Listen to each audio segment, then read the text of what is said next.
Simple can be harder than complex. You have to work hard to get your thinking clean, to make it simple. But it's worth it in the end because once you get there, you can move mountains. That's a quote by Steve Jobs, and it was published in a Business Week article in 1998. And this idea of simplicity is at the core of the book that I'm going to talk to you about this week, which is Insanely Simple: The Obsession That Drives Apple's Success by Ken Segall.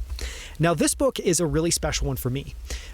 For a number of years, I worked in Apple's creative team, and literally on the wall that I walked by every single day was a mantra. You had to walk past it to even enter the office, and it simply said, simplify, simplify, simplify, except the first two words, simplify, were crossed out. And this idea of simplifying, just ruthlessly simplifying and trying to get to something simple, is at the core of what Apple's been able to create, both in terms of the incredible products, but also in terms of things like company strategy and pricing strategy. And so this book, Insanely Simple by Ken Segall, is really special for a couple of reasons I'm going to give you quickly. Number one, it's filled with just incredible stories. It talks about the creation of the Think Different campaign. It talks about the origin story of naming the iMac and how the iMac was actually a name that Ken Segall proposed and didn't think was going to win out against something called MacMan, which was the original name proposed by Phil Schiller.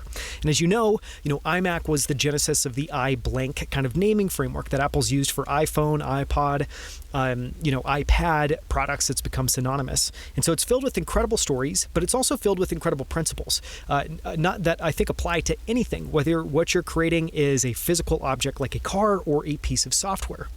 And it's really special because it works on two levels. It's both talking about how simplicity can be applied at the business and strategy level, as well as at the product, kind of the foundational, tactical, ground level of your business. And so it's an incredible book. Highly, highly, highly recommend it. I think it's one of the best ways to truly understand how Apple operates and how it thinks.